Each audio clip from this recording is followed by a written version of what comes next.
And then this idea that this church is caring for people, and we've just watched the internet go wild with a church not giving a mother, with multiple churches not offering formula for a baby. Okay. The churches that did offer them were queer churches, Muslim churches, and marginalized. But mainstream was like, yeah, no, we don't have it. Meanwhile, they're $1 million tax-free businesses. So let's let's sit with that, because at that point in time, that church tithing money needed to go. Yes, obviously you have to keep the building. Nobody's saying that. I always recognize capitalism, but there is a point where you have to be giving. Right? You have to pour back into the community, especially if you're in a community. I keep telling you guys, if there is an entity in your community that exists, it has to serve the community or it has to go. It does not, then you're not a part of the community. You are actually extracting from the community if you are not pouring back in. So ask yourself another question. Whose approval are you still chasing when you give past your limits? Oranges and walnuts in my stockings. I want a fruitcake. I'm just going to put that out there. Okay. I love fruitcake. I know that that's not everybody's thing, but yeah, I want one. So if you make it and you're in Atlanta, I will meet you. Like, Taylor says, my dad loathed Christmas. He'd give everyone a scalp scrubber or bear whistle at the holidays. He began to go big at birthdays, and always he got helped. You get what you need any time of the year, not having anyone wait until some BS date on the calendar. The vibe influences us still. And I mean, I'm very much that parent. I'm like, I don't understand why this is such a big deal, because these kids literally will ask for something and it's there within a week.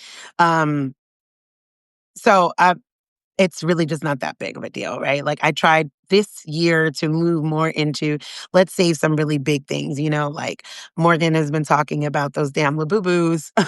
They're so freaking adorable for months now. So sourcing one of those would be something that I'm like, oh, I can give, and I know that that's going to matter, right? I told my family, like, let's look at experiences for them, right? Like, okay, you want to do horseback riding or something like that.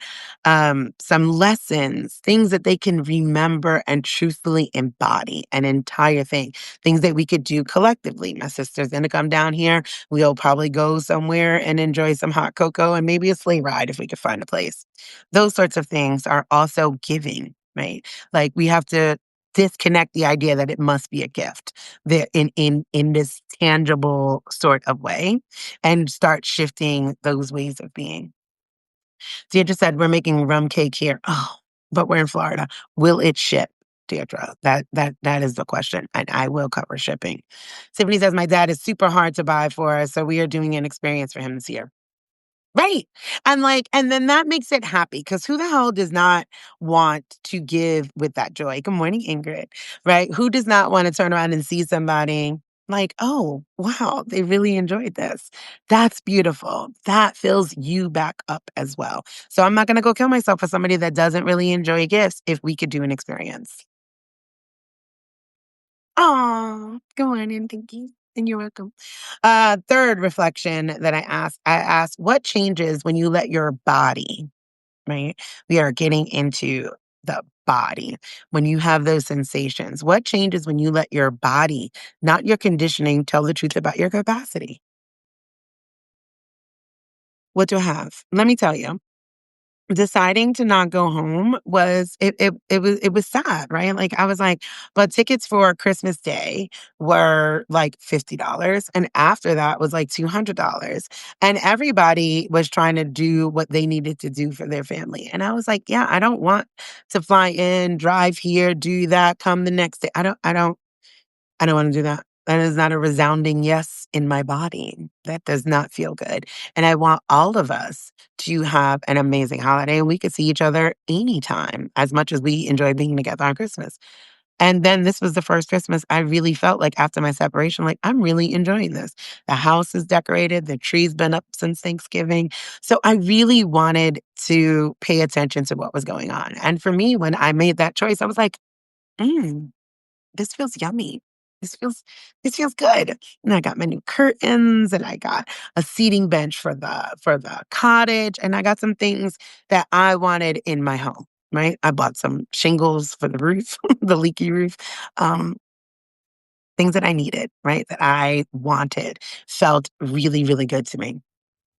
Jess said one year we made a message box for my grandmother. We all put little messages of love in a box for her to open whenever she wanted. That was beautiful. Yes, more of that, more thoughtful giving and not consumption, right?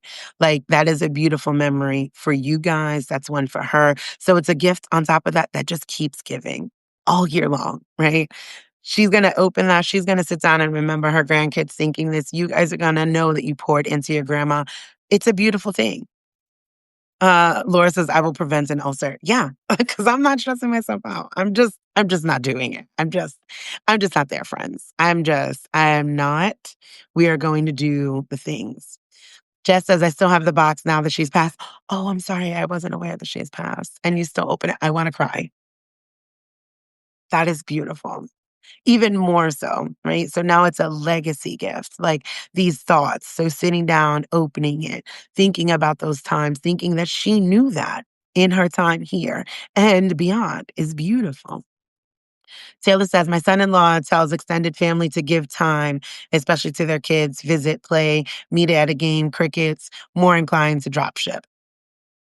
Oh, thank you for that, Jess. I appreciate that. Yeah, there's just so many different ways, but what I really want us to be leaning into is like, where is our capacity? We are in the midst of a huge shift in energy, a huge shift in the political climate, a huge shift in family dynamics. All of those things are coming up, and we have got to move beyond obligation and into our bodies and into what feels good and not